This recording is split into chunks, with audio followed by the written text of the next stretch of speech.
के लोगों को 10,700 करोड़ से अधिक की 7 बुनियादी विकास परियोजनाओं का शिलान्यास एवं लोकार्पण कर देश के नाम समर्पित करने के कार्यक्रम में माननीय प्रधानमंत्री महोदय जी का आभार व्यक्त करते हुए हार्दिक स्वागत करते हैं।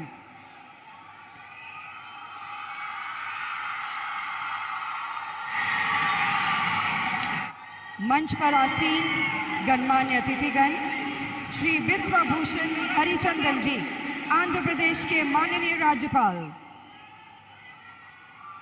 श्री वाईएस जगनमोहन रेड्डी जी, आंध्र प्रदेश के माननीय मुख्यमंत्री,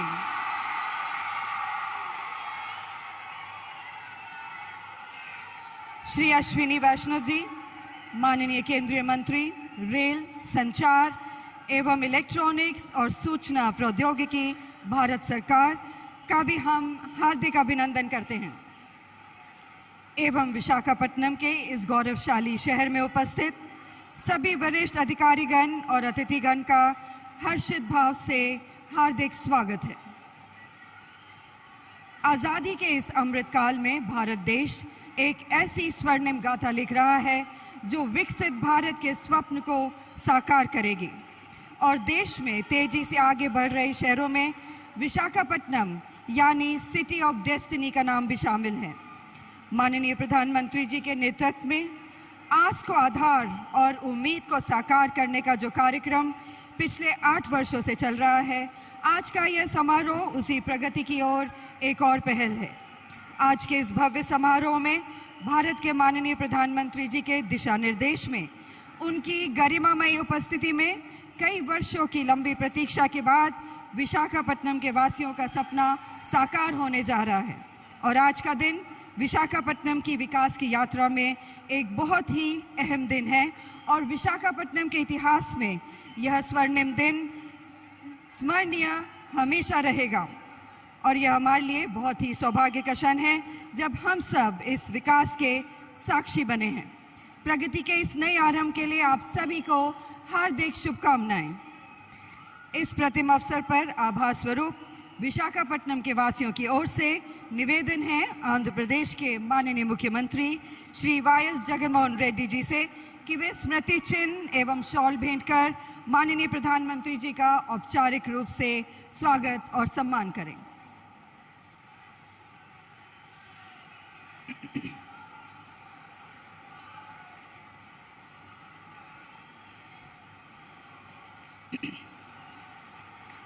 एक बार जोरदार तालियां माननीय प्रधानमंत्री जी के स्वागत में।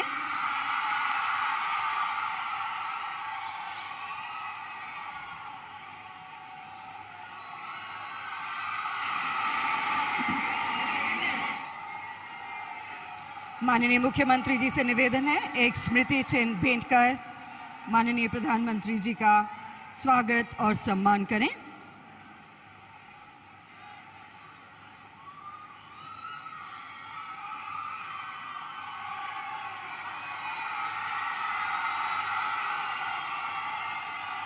हार्दिक धन्यवाद।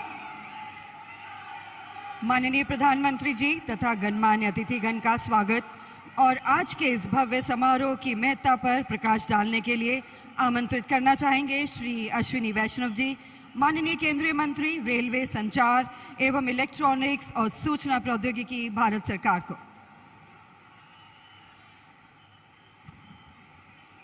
Pride of India and celebrated all over the world, Honorable Prime Minister Shri Narendra Modi Garu, Honorable Governor Shri Vishwabhushan Harichandan Garu, Honorable Chief Minister Young and Dynamic Shri YS Jaganmohan Reddy Garu, brothers and sisters, Andariki Namaskaramulu. On this auspicious occasion, I welcome all the honorable dignitaries to Visakhapatnam, the city of destiny. India is going through a phenomenal transformation under Prime Minister Shri Narendra Modi ji's visionary leadership.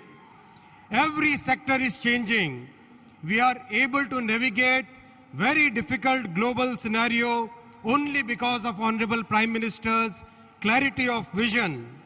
Let's take the example of railways.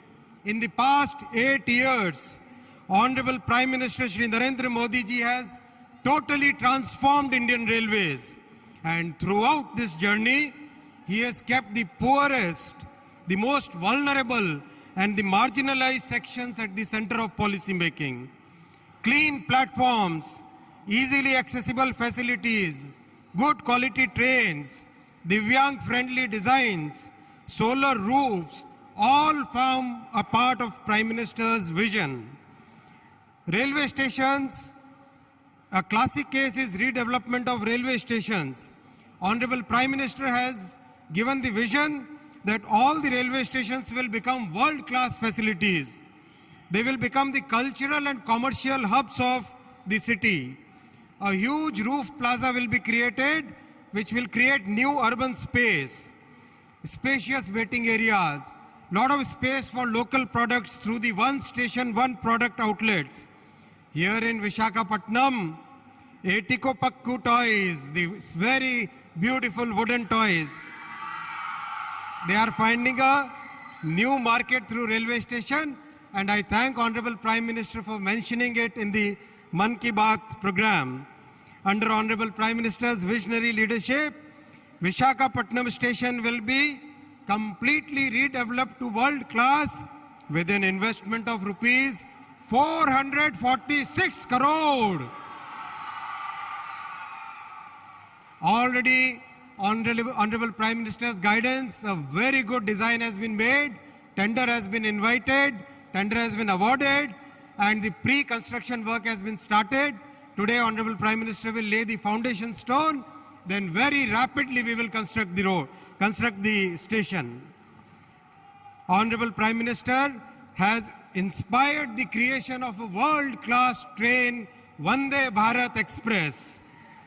It is his vision that yes, in India we should develop, our own engineers should develop a world-class train. And Honorable Prime Minister, sir, your kind guidance, your vision has created so much, has given such a big gift to the country that the entire world has taken note of it. And very soon, Andhra Pradesh will also get a Vande Bharat Express with Honorable Prime Minister's blessings. I would like to thank Honorable Prime Minister for allocating record funds to Andhra Pradesh. Before 2014, the undivided Andhra Pradesh used to get only 886 crore. Today, Prime Minister Shri Narendra Modi ji has given 7,032 crore alone to Andhra Pradesh. Thank you, sir, for this huge blessings to the people of Andhra. This is reflected in the fast pace of construction of new lines, gauge conversion, doubling, all the projects.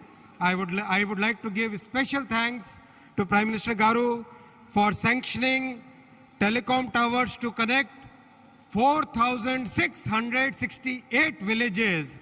With this, each and every remote village of Andhra will get world-class mobile connectivity, whether it is new station, new airports, new trains, economic corridors, new telecom towers, India defense production. India is witnessing a transformation under Prime Minister's leadership. Let us all contribute to this journey. Andariki dhanyavadaramulu. Thank you. Jai Hind. हार्दिक धन्यवाद। और अब निवेदन है आंध्र प्रदेश के माननीय मुख्यमंत्री महोदय श्री वाई.एस. जगनमोहन रेड्डी जी से कि मैं सभा को संबोधित करूं।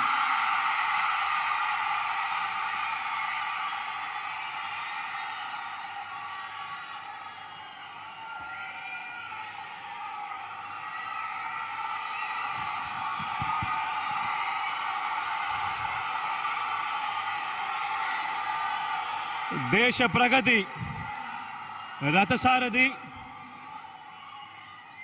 గౌరవనీయులు పెద్దలు ప్రధానమంత్రి శ్రీ నరేంద్ర మోడీ గారికి, రాష్ట్ర గవర్నర్ శ్రీ బిశ్వభూషణ్ హరిచందన్ గారికి, కేంద్ర మంత్రివర్యులకు, ఇక మనసు నిండా ఆప్యాయతలతో, చిక్కటి చిరునవ్వులతో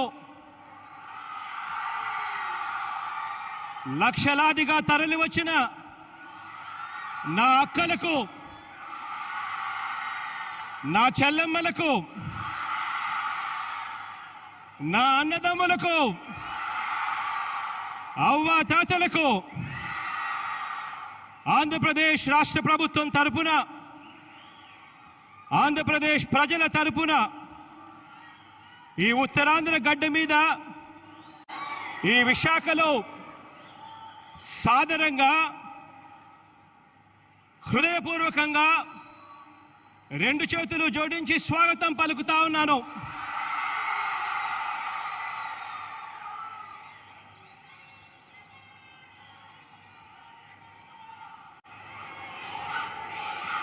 ఈరోజు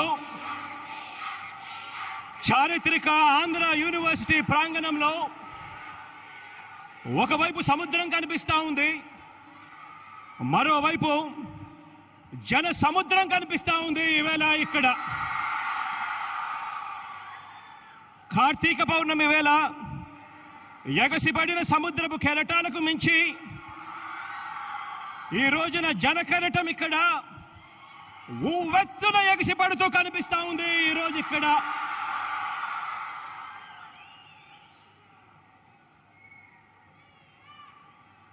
ఇక్కడికి వచ్చిన ఈ జనాంగాన్ని చూస్తూ ఉంటే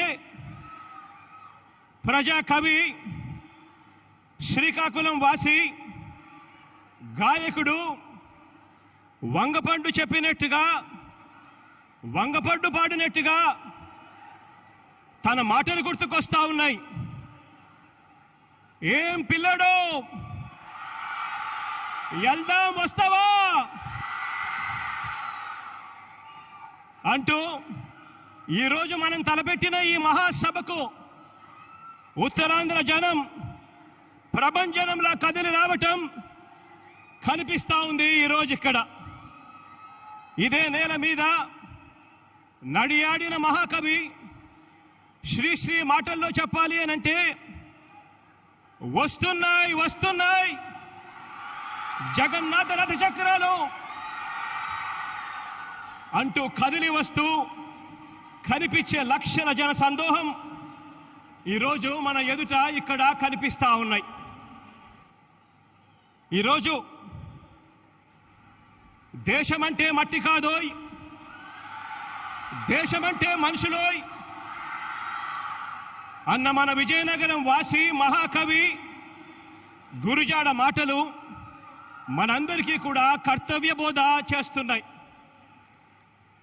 ప్రజల అభిమానంతో పాటు వారి ఆకాంక్షలకు ఈ జనం, ఇక్కడికి వచ్చిన ఈ జనసాగరం అద్దం పడుతూ ఉంది. దాదాపుగా 10,742 కోట్ల రూపాయలు ఖర్చయ్యే అభివృద్ధి కార్యక్రమాలకు గౌరవ ప్రధానమంత్రి శ్రీ నరేంద్ర మోడీ గారు తన చేతుల మీదుగా శంకుస్థాపనలు, ప్రారంభోత్సవాలు చేస్తున్నందుకు ఈ అశేష జనవాహిని తరపున, రాష్ట్ర ప్రజలందరి తరపున నిండు మనసుతో కృతజ్ఞతలు తెలుపుకుంటా ఉన్నాను శ్రీ నరేంద్ర మోడీ గారికి. సార్, ప్రజల ప్రభుత్వంగా గడిచిన 3.5 సంవత్సరాలలో ఈ రాష్ట్రంలో పిల్లల చదువులైతేనేమి, ప్రజలందరికీ వైద్యం, ఆరోగ్యం అయితేనేమి, రైతుల సంక్షేమం అయితేనేమి, సామాజిక న్యాయం అయితేనేమి, మహిళా సంక్షేమం అయితేనేమి, అభివృద్ధి, పరిపాలన, ఈ రెండింటినీ వికేంద్రీకరణ అయితేనేమి, పారదర్శకత, గడప వద్దకే పరిపాలన అయితేనేమి, ఇవి ఈ 3.5 సంవత్సరాలుగా మన రాష్ట్రంలో మా ప్రాధాన్యతలుగా అడుగులు వేశాం. సార్, ఒక రాష్ట్రంగా ఆంధ్రప్రదేశ్ నిలదొక్కుకోవడము అని అంటే ఈ రాష్ట్రంలోని ప్రతి గ్రామము, ప్రతి ఇంట, ప్రతి ఒక్క కుటుంబం నిలదొక్కుకోవడం అని నమ్మి ఇంటింట ఆత్మవిశ్వాసాన్ని నింపడానికి మా ఆర్థిక వనరుల్లో ప్రతి రూపాయి కూడా సద్వినియోగం చేశాం సార్. ఒక రాష్ట్ర ప్రభుత్వంగా మా శక్తి మేరకు మేము చేస్తున్న ప్రయత్నాలకు పెద్దలు, సహృదయులు అయిన మీరు మీ సహాయ సహకారాలు మరింతగా అందించి మమ్మల్ని ఆశీర్వదించాలని ఈ సభాముఖంగా ప్రధానమంత్రి గారిని కోరుతా ఉన్నాను.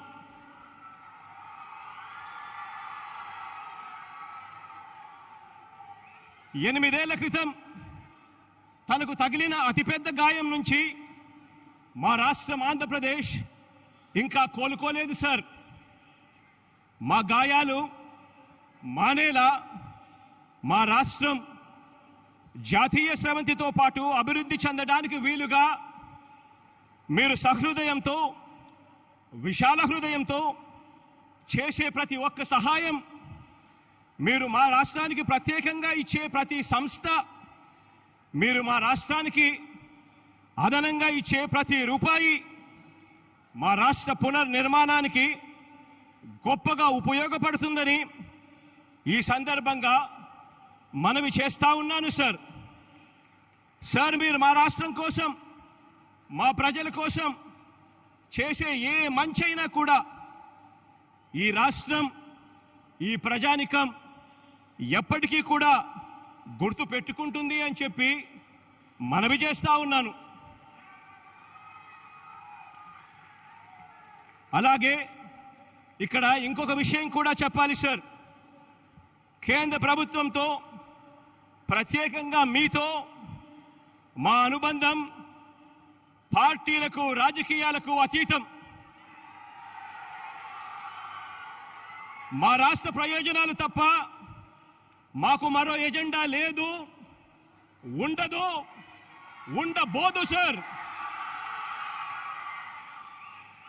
మా రాష్ట్రానికి, మా ప్రజలకు గత ప్రభుత్వాలు చేసిన అన్యాయాల్ని గుర్తుపెట్టుకున్న మా రాష్ట్ర ప్రజలు మీరు మరింతగా పెద్ద మనసుతో, ఆ పెద్ద మనసు చూపితే, అలా మీరు చూపించే ఆ పెద్ద మనసును, మీరు చేసే ఆ మంచిని కూడా గుర్తు పెట్టుకుంటారు అని మరోసారి తెలియజేస్తున్నాను. సార్, ఈ రాష్ట్ర ప్రజలందరి తరపున రాష్ట్ర అభివృద్ధి దృష్ట్యా, రాష్ట్ర శ్రేయస్సు దృష్ట్యా ఇవాళ కానివ్వండి, ఇంతకుముందు పలు సందర్భాలలో కానివ్వండి, విభజన సంబంధించిన హామీల దగ్గర నుంచి, పోలవరం నుంచి ప్రత్యేక హోదా వరకు, విశాఖపట్నం స్టీల్ ప్లాంట్ నుంచి రైల్వే జోన్ వరకు, ఇలా పలు అంశాల మీద పలు సందర్భాలలో మీకు చేసిన పలు విజ్ఞప్తులు మీరు సానుకూలంగా పరిగణలోకి తీసుకొని పెద్ద మనసుతో వాటినన్నింటినీ కూడా పరిష్కరించాలని మనసారా కూడా కోరుకుంటూ, మంచి చేసే మన ప్రభుత్వానికి నిరంతరం దేవుడి దయ, ప్రజలందరి చల్లని దీవెనలు, పెద్దలైన మీ ఆశీస్సులు ఎల్లప్పుడూ లభించాలని ఆశిస్తూ సెలవు తీసుకుంటా ఉన్నాను.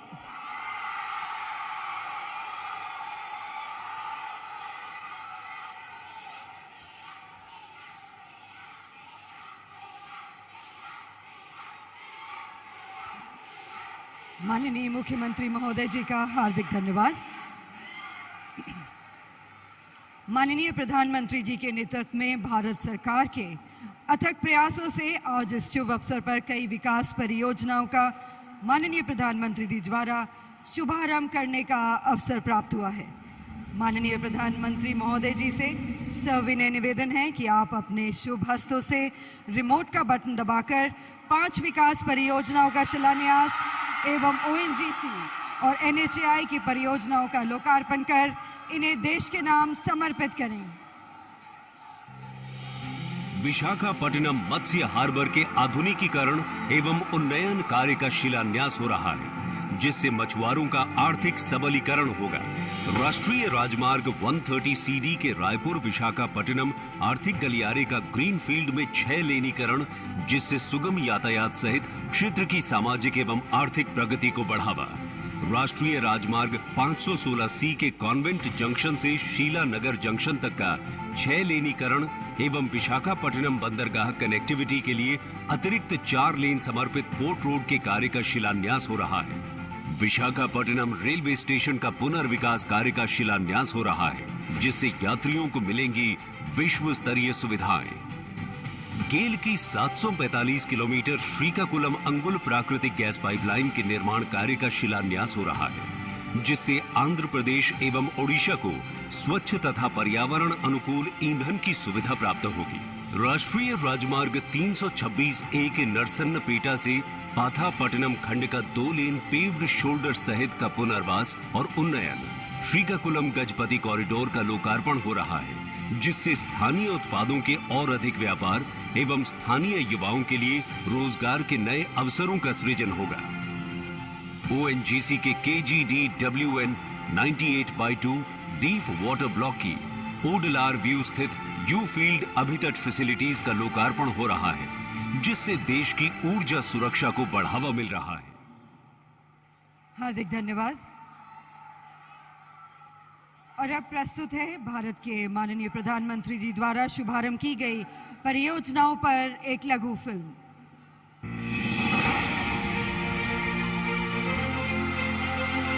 नए भारत की नई तस्वीर अब बस एक सपना नहीं, ये प्रगति का प्रत्यक्ष सरोवर बन यहां के करोड़ों देशवासियों की आकांक्षाओं को सींच रहा है।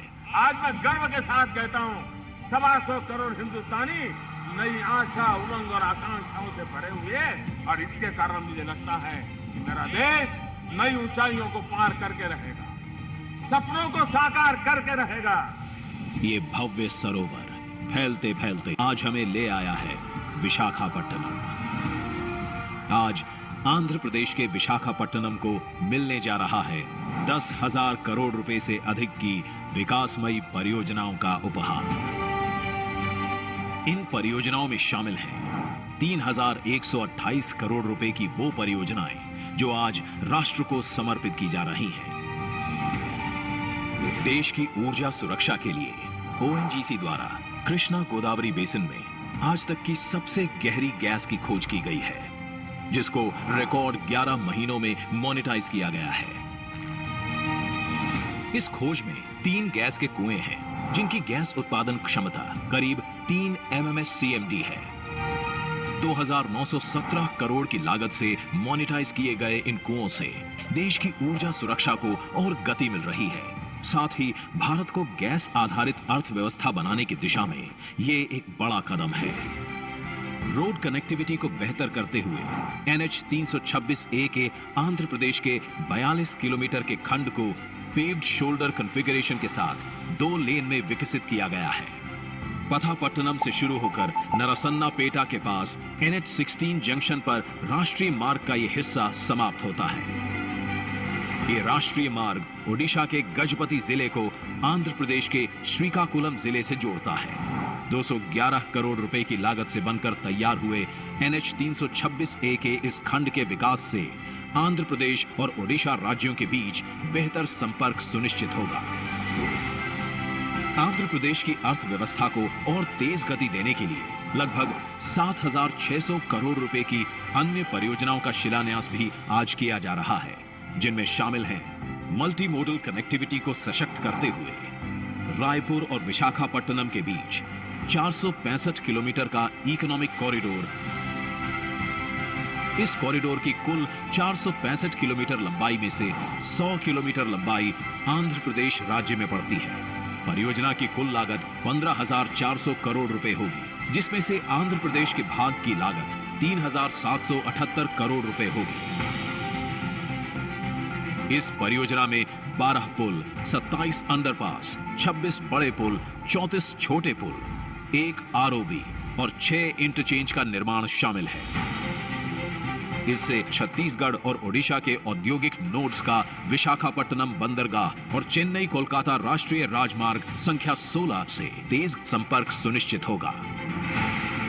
विशाखापट्टनम में पोर्ट कनेक्टिविटी को और बेहतर करने और शहर में ट्रैफिक के कंजेशन को कम करने के लिए 566 करोड़ रुपए की लागत से कॉन्वेंट जंक्शन से शीलानगर जंक्शन तक मौजूदा 4 लेन वाले मार्ग को 6 लेन में चौड़ा किया जा रहा है और पोर्ट की ओर जाने वाले ट्रैफिक के लिए अतिरिक्त समर्पित 4 लेन कॉरिडोर भी बनाया जा रहा है।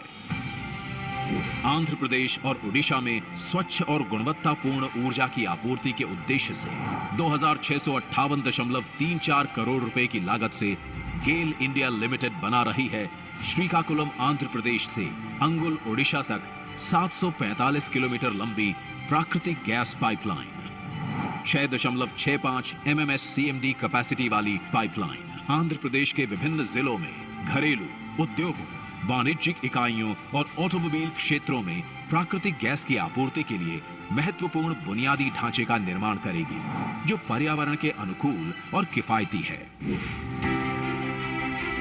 विशाखापट्टनम आने वाले टूरिस्ट और औद्योगिक यात्रियों को बेहतर सुविधाएं प्रदान करने के लिए यहाँ के रेलवे स्टेशन का नवीनीकरण किया जा रहा है।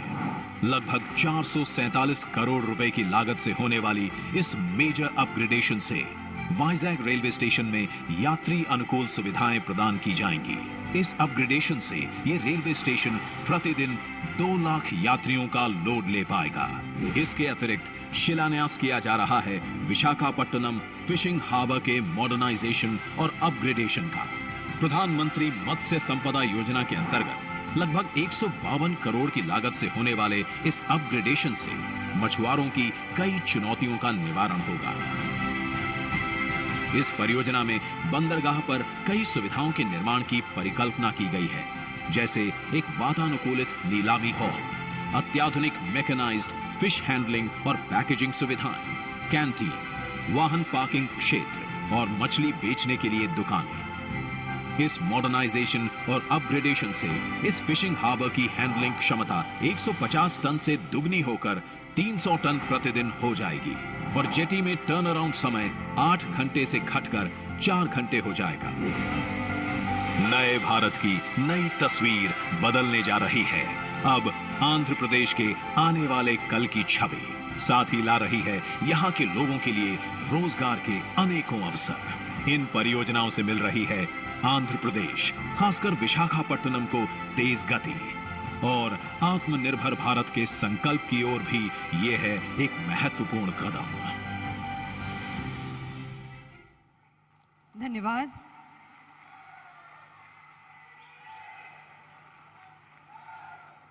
इन ऐतिहासिक क्षणों को अपनी मौजूदगी से गौरवशाली बनाने के लिए भारत के माननीय प्रधानमंत्री माननीय श्री नरेंद्र मोदी जी का आभार व्यक्त करते हुए निवेदन करना चाहेंगे कि आप अपने प्रेरणात्मक संदेश के साथ हम सबका मार्गदर्शन करें।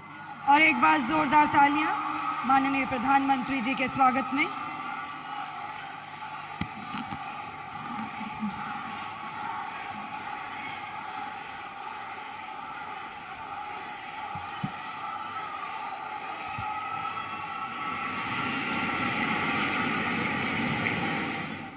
ప్రియమైన సోదరి సోదరులారా नमस्कारम। आंध्र प्रदेश के गवर्नर श्री विश्वभूषण जी, मुख्यमंत्री भाई जगन मोहन रेड्डी जी, मंत्रिमंडल में मेरे सहयोगी अश्विनी वैष्णव जी, यहाँ उपस्थित अन्य महानुभाव और आंध्र प्रदेश के मेरे प्यारे भाई और बहनों, ఆంధ్ర ప్రదేశ్ గవర్నర్ శ్రీ హరిచందన్ విశ్వభూషణ్ గారికి, ముఖ్యమంత్రి శ్రీ జగన్మోహన్ రెడ్డి గారికి, కేంద్ర ప్రభుత్వంలో నా సహచర మంత్రి శ్రీ అశ్విని వైష్ణవ్ గారికి, అలాగే ఇక్కడ ఉపస్థితులైన అందరూ మహానుభావులకి మరియు ఆంధ్రప్రదేశ్ సోదరి సోదరులందరికీ నమస్కారం. कुछ महीने पहले ही मुझे विप्लव विरुडू अल्लूरू सीताराम राजू जी की 125वीं जन्म जयंती के कार्यक्रम में आप सबके बीच आने का सौभाग्य मिला था. కొన్ని నెలల ముందు నేను విప్లవ వీరుడు అల్లూరి సీతారామరాజు 120వ జన్మ జయంతికి వచ్చే సౌభాగ్యం కలిగింది. आज एक बार फिर मैं एक ऐसे अवसर पर आंध्र की धरती पर आया हूं जो आंध्र प्रदेश और विशाखापट्टनम के लिए बहुत बड़ा दिन है. ఇటువంటి ఇంకో అవకాశం ప్రాంతానికి వచ్చింది. ఇది ఆంధ్రప్రదేశ్ మరియు విశాఖపట్నానికి గొప్ప దినం. विशाखापट्टनम भारत का एक विशेष पट्टनम है. ये शहर बहुत खास है. यहां हमेशा से व्यापार की समृद्ध परंपरा रही है. విశాఖపట్నం భారతదేశం యొక్క ఒక ప్రముఖ నగరం. ఇది ఒక ప్రత్యేకమైన నగరం. ఇక్కడ ఎప్పుడూ వ్యాపారం సమృద్ధిగా జరిగే పరంపర ఉంది. विशाखापट्टनम प्राचीन भारत का एक महत्वपूर्ण पोर्ट था. हजारों वर्ष पहले भी इस पोर्ट के जरिए पश्चिमी एशिया और रोम तक व्यापार होता था और आज भी विशाखापट्टनम भारत के व्यापार का केंद्र बिंदु बना हुआ है. విశాఖపట్నం ప్రాచీన భారతదేశం యొక్క ప్రముఖ ఓడరేవు. ఈ ఓడరేవు ద్వారా 1000 ఏళ్ల క్రితం నుండి పశ్చిమాసియా రోమ్ వరకు వ్యాపారం జరుగుతూ ఉండేది. నేడు కూడా విశాఖపట్నం భారతదేశం యొక్క వ్యాపారానికి ముఖ్య కేంద్ర బిందువు. 10,000 करोड़ रुपए से अधिक के प्रोजेक्ट का लोकार्पण और शिलान्यास आंध्र प्रदेश और विशाखापट्टनम की आकांक्षाओं को पूरा करने का एक माध्यम बनेगी. 10,000 కోట్ల ప్రాజెక్టులు దేశానికి అంకితం మరియు శంకుస్థాపన చేసే ఆంధ్రప్రదేశ్ మరియు విశాఖపట్నం ప్రజల ఆకాంక్షల్ని పూర్తి చేసే మాధ్యంగా ఉంటుంది. ये योजनाएं इंफ्रास्ट्रक्चर से लेकर ईज ऑफ लिविंग और आत्मनिर्भर भारत तक कई नए आयाम खोलेगी, विकास को नई ऊंचाई पर ले जाएगी. मैं इसके लिए आंध्र प्रदेश के सभी निवासियों को हृदय से बहुत बहुत बधाई देता हूं. ఈ పథకాలు మౌలిక సదుపాయాల వల్ల సులభతర జీవితానికి, స్వయం సమృద్ధి భారత సాకారానికి అనేక అవకాశాలు కల్పిస్తుంది. ఇది అభివృద్ధి యొక్క కొత్త శిఖరాలు చేరుకోవడానికి తోడ్పాటు అందిస్తుంది. నేను ఇందుకోసం ఆంధ్రప్రదేశ్లో నివాసం ఉంటున్న అందరికీ హృదయపూర్వక అభినందనలు తెలుపుతున్నాను. मैं इस अवसर पर हमारे देश के पूर्व उपराष्ट्रपति श्री वेंकैया नायडू गारू का भी और श्री हरि बाबू का भी धन्यवाद करना चाहता हूं. वो जब भी मिलते हैं तो आंध्र के विकास के बारे में हमारी काफी बातें होती हैं. आंध्र के लिए उनका प्यार और समर्पण अतुलनीय है. నేను ఈ సందర్భంగా మన దేశ మాజీ ఉపరాష్ట్రపతి శ్రీ వెంకయ్య నాయుడు గారికి, హరిబాబు గారికి ధన్యవాదాలు తెలియజేస్తున్నాను. వాళ్ళు ఎప్పుడు నన్ను కలిసినా ఆంధ్ర ప్రాంతం యొక్క అభివృద్ధి, వికాసం గురించే మాట్లాడుతుండేవారు. ఆంధ్ర ప్రాంత ప్రజల పట్ల వాళ్ళకి ప్రేమ, అంకిత భావం కొలమానం లేనిది. साथियों, आंध्र प्रदेश के लोगों की एक बहुत खास बात होती है कि वो स्वभाव से बहुत स्नेही और उद्यमी होते हैं। आज तकरीबन दुनिया के हर कोने में, हर काम में आंध्र प्रदेश के लोग अपनी प्रतिभा का प्रदर्शन कर रहे हैं। మిత్రులారా, ఆంధ్రప్రదేశ్ ప్రజలకి ఒక ప్రత్యేకత ఉంది. వాళ్ళు స్వభావరీత్యా స్నేహపూర్వకంగా ఔత్సాహికంగా కలిగి ఉంటారు. నేడు ప్రపంచంలో అనేక చోట్ల అన్ని పనుల్లో ఆంధ్ర ప్రాంతం వాళ్ళు తమ ప్రతిభను కనపరుస్తున్నారు. बात चाहे एजुकेशन की हो या एंटरप्राइज की, टेक्नोलॉजी की हो या मेडिकल प्रोफेशन की, हर क्षेत्र में आंध्र प्रदेश के लोगों ने अपनी विशिष्ट पहचान बनाई है। ఇది చదువు గురించి అయినా కానీ, వ్యాపార దృక్పథం గురించి అయినా కానీ, సాంకేతిక రంగంలో కానీ, వైద్య రంగానికి సంబంధించిందైనా కానీ అన్ని చోట్ల ఆంధ్ర ప్రాంత ప్రజలు తమ ప్రత్యేక గుర్తింపు ప్రదర్శిస్తున్నారు. ये पहचान सिर्फ प्रोफेशनल क्वालिटी की वजह से ही नहीं बनी, बल्कि ये उनके मिलनसार व्यवहार की वजह से बनी है।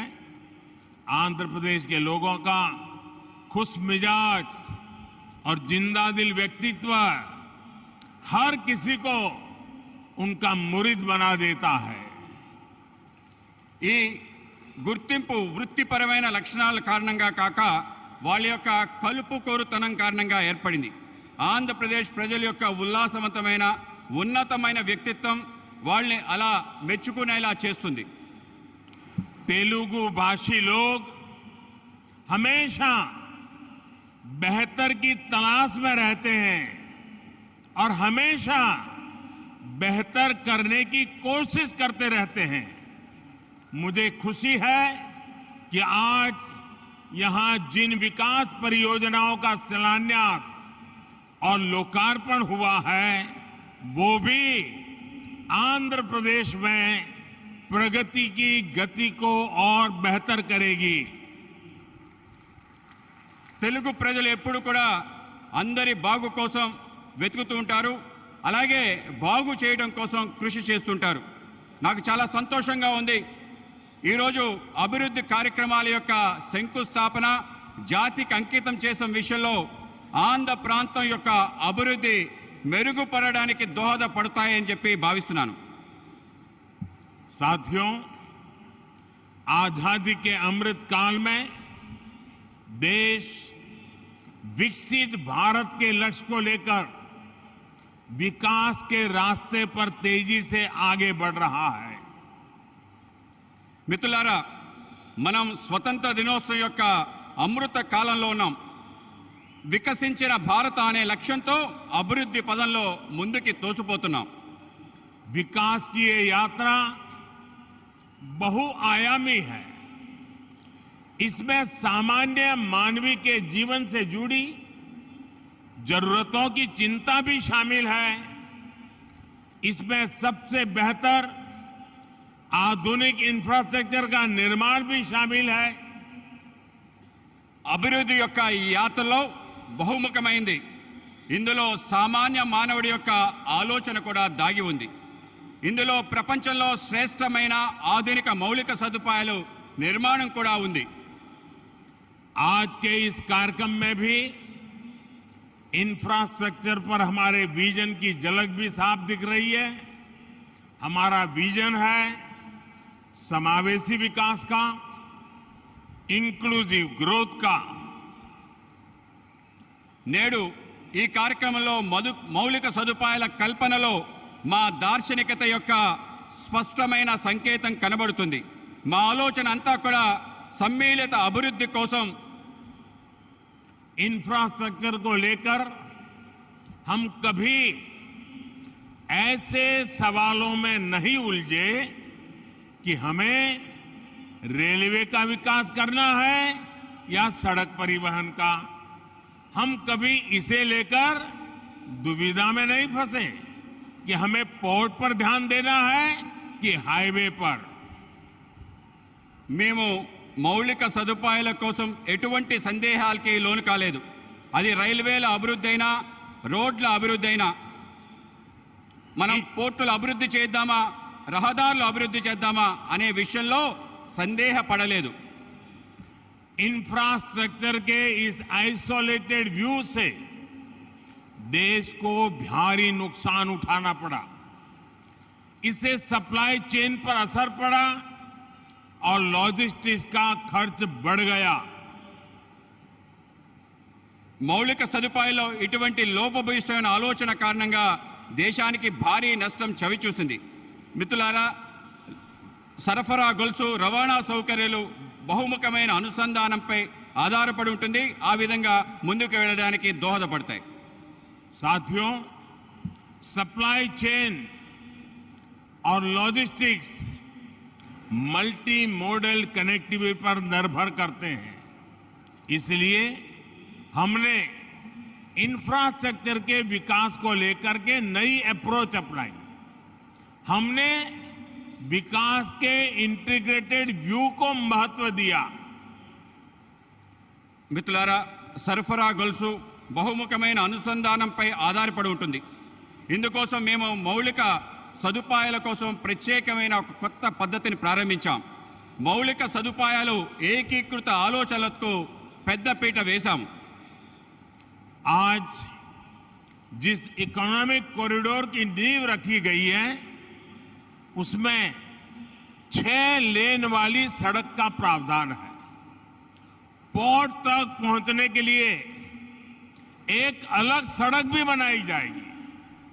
एक तरफ हम विशाखापट्टनम रेलवे स्टेशन को संवार रहे हैं तो दूसरी तरफ फिशिंग हार्बर को अत्याधुनिक बना रहे हैं. నేడు ఎకనామిక్ కారిడార్ ఆర్థిక లోగుల గురించి ఆలోచిస్తున్నాము. అందులో 6 రోడ్ల సదుపాయం గురించి ఉంది. పోర్టు వరకు చేరడం కోసం ఒక ప్రత్యేకమైన రోడ్డు నిర్మాణం చేయడం జరుగుతుంది. ఒక పక్క విశాఖపట్నం రైల్వే స్టేషన్ని ఆధునీకరిస్తున్నాయి, ఇంకో పక్క మన చేపల రేవుని కూడా ఆధునీకరిస్తున్నాం. साथियों, इंफ्रास्ट्रक्चर का ये इंटीग्रेटेड व्यू पीएम गति शक्ति नेशनल मास्टर प्लान की वजह से संभव हुआ है. गति शक्ति प्लान से न सिर्फ इंफ्रास्ट्रक्चर निर्माण की रफ्तार तेज हुई है, बल्कि इससे परियोजनाओं पर लगने वाला खर्च भी कम हुआ है. మిత్రులారా, మౌలిక సదుపాయాల ఏకీకృత ఆలోచన కారణంగా ప్రధానమంత్రి గతిశక్తి జాతీయ ప్రణాళిక కారణంగా జరుగుతుంది. మిషన్ గతిశక్తి ద్వారా మౌలిక సదుపాయాల వేగం పెరుగుతుంది. దీంతో పాటు అనేక ప్రాజెక్టులపై జరిగే ఖర్చు బాగా తగ్గుతుంది. मल्टी मॉडल ट्रांसपोर्ट सिस्टम ही हर शहर का भविष्य है और विशाखापट्टनम ने इस दिशा में कदम बढ़ा दिया है.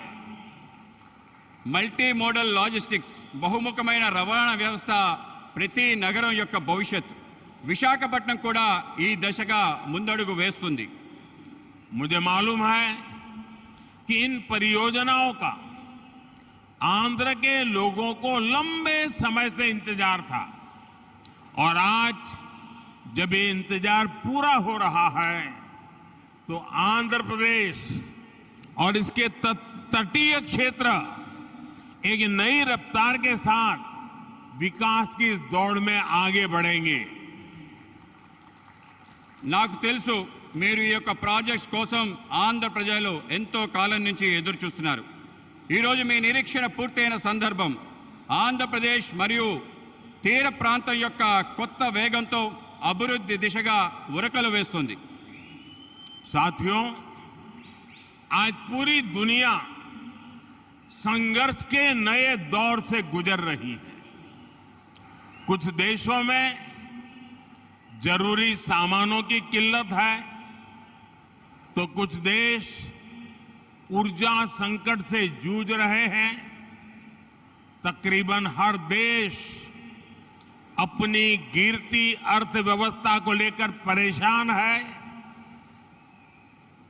మిత్రులారా, ఈరోజు ప్రపంచం మొత్తం కష్టాల్లో ఉంది. కొన్ని దేశాలకు నిత్యావసర సరుకులు కొరతతో ఇబ్బంది పడుతున్నాయి.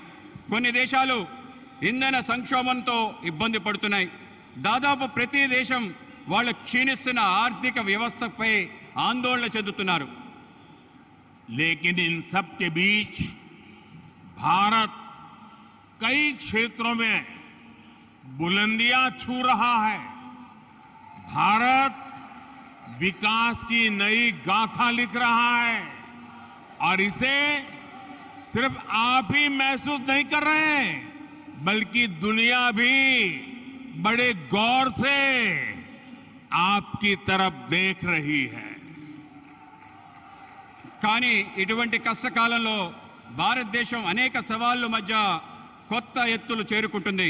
భారతదేశం ఒక సరికొత్త అభివృద్ధి చరిత్ర రాస్తుంది. ఇది కేవలం మనం అనుభవిస్తుందే కాదు, ప్రపంచం మొత్తం మన వైపు చూస్తుంది. आप देख रहे होंगे कि कैसे एक्सपर्ट और बुद्धिजीवी भारत की प्रशंसा कर रहे हैं।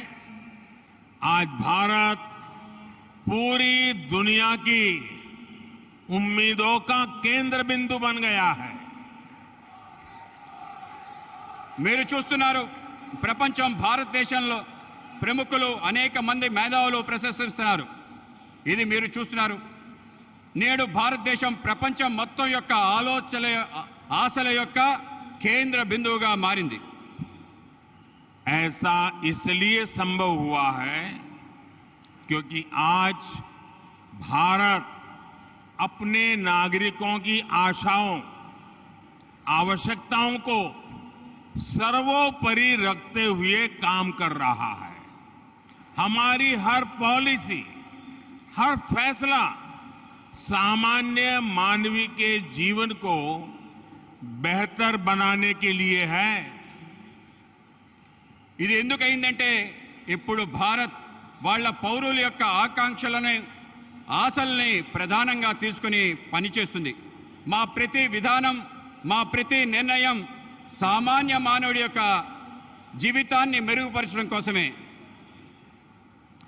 आज एक तरफ PLI scheme, GST, IBC, national infrastructure pipeline, गति शक्ति जैसी पॉलिसी की वजह से भारत में निवेश बढ़ रहा है, तो दूसरी तरफ गरीबों के कल्याण के लिए चलाई जा रही योजनाओं का लगातार विस्तार हो रहा है। నేడు ఒక పక్క పిఎల్ఐ స్కీమ్, జిఎస్టి, ఐబీసీ, జాతీయ మౌలిక సదుపాయాలు, పైప్లైన్, గతిశక్తి వంటి పాలసీలు వల్ల భారతదేశంలో పెట్టుబడులు పెరుగుతున్నాయి. మరోపక్క పేదవాళ్ల కళ్యాణం కోసం అనేక పథకాల్ని అమలు చేస్తున్నాం. వాటిని నిరంతరం పెంచుకుంటూ పోతున్నాం. विकास की इस यात्रा में आज देश के वो इलाके भी शामिल हैं जो पहले हाशिए पर होते थे। सबसे पिछड़े जिलों में भी एस्पिरेशनल डिस्ट्रिक्ट प्रोग्राम के जरिए विकास से जुड़ी योजनाएं चलाई जा रही है। అభివృద్ధి యొక్క ఈ ప్రయాణంలో దేశంలో అనేక ప్రాంతాలు, అట్టడుగు ప్రాంతాలు కూడా చేర్చబడ్డాయి. ఆకాంక్ష జిల్లాల కార్యక్రమంలో వెనుకబడ్డ జిల్లాల్లో అనేక రకాల అభివృద్ధి కార్యక్రమాలు అమలు చేస్తున్నాం. देश के करोड़ों गरीबों को पिछले 2.5 साल से मुफ्त अनाज दिया जा रहा है। पिछले 3.5 साल से पीएम किसान योजना के जरिए किसान के खाते में हर वर्ष सीधे 6,000 रुपये पहुंच रहे हैं। దేశంలో కోట్లాది మంది పేదవాళ్లకు గత 2.5 సంవత్సరాలుగా ఉచిత బియ్యం ఇస్తున్నాము. గత 3.5 సంవత్సరాల నుండి ప్రధానమంత్రి కిసాన్ సమ్మాన్ నిధి ద్వారా రైతుల ఖాతాల్లో నేరుగా 6,000 రూపాయలు చేరుతుంది. इसी तरह सनराइज सेक्टर से जुड़ी हमारी पॉलिसी की वजह से युवाओं के लिए नए अवसर बन रहे हैं. ड्रोन से लेकर गेमिंग तक, स्पेस से लेकर स्टार्टअप तक हर क्षेत्र को हमारी पॉलिसी की वजह से आगे बढ़ने का मौका मिल रहा है.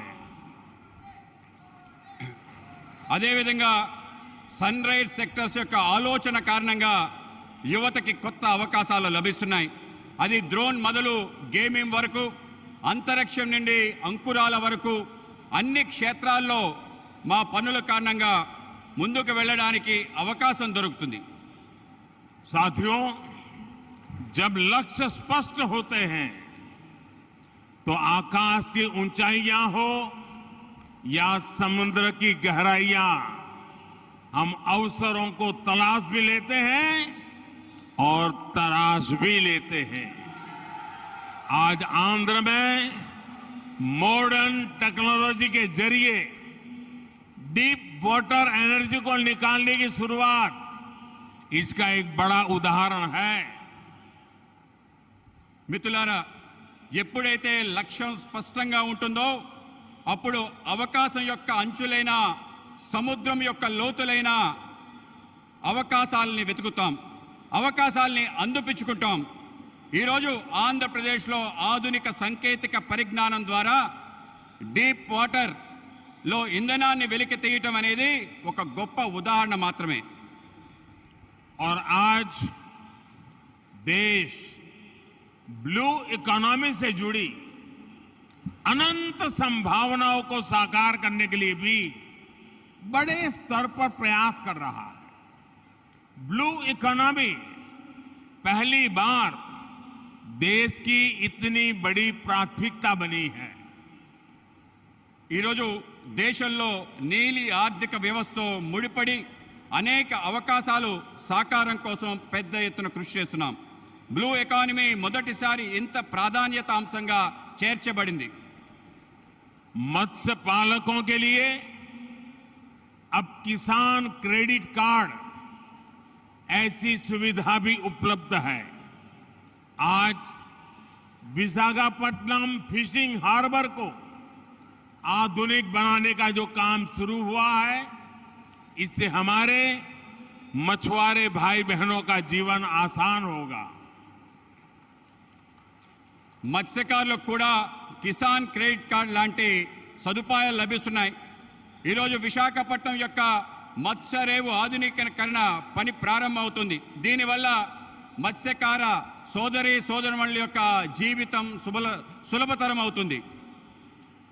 जैसे जैसे गरीब की ताकत बढ़ेगी और आधुनिक इंफ्रास्ट्रक्चर से जुड़े अवसरों तक उसकी पहुंच होगी, विकसित भारत का हमारा सपना भी पूरा होगा. ఎప్పుడెప్పుడైతే పేదవాళ్ళ శక్తి పెరుగుతుందో, ఆధునిక సదుపాయాలు వాళ్ళకి చేరుతాయో, వికసించిన భారత యొక్క మన కల పూర్తవుతుంది.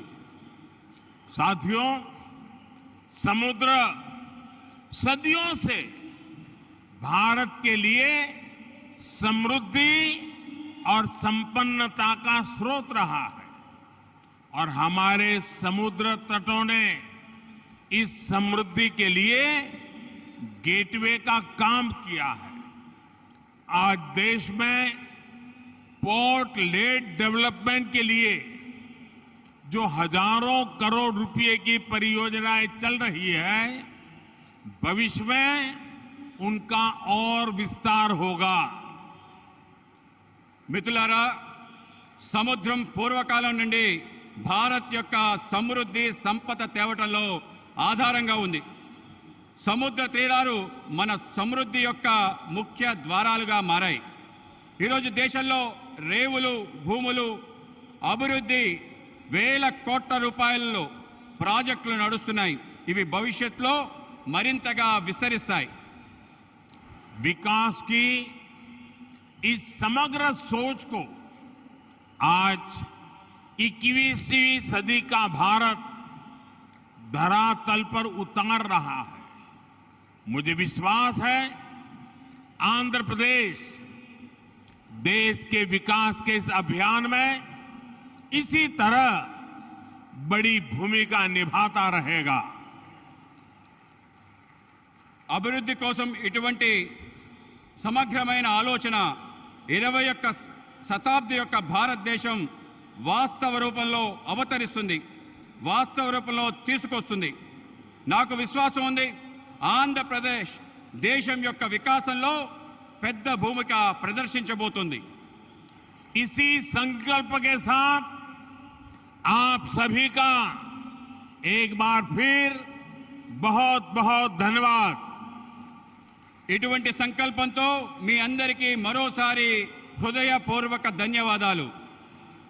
मेरे साथ दोनों हाथ ऊपर करके पूरी ताकत से बोलिए, भारत माता की జై भारत माता की జై भारत माता की జై.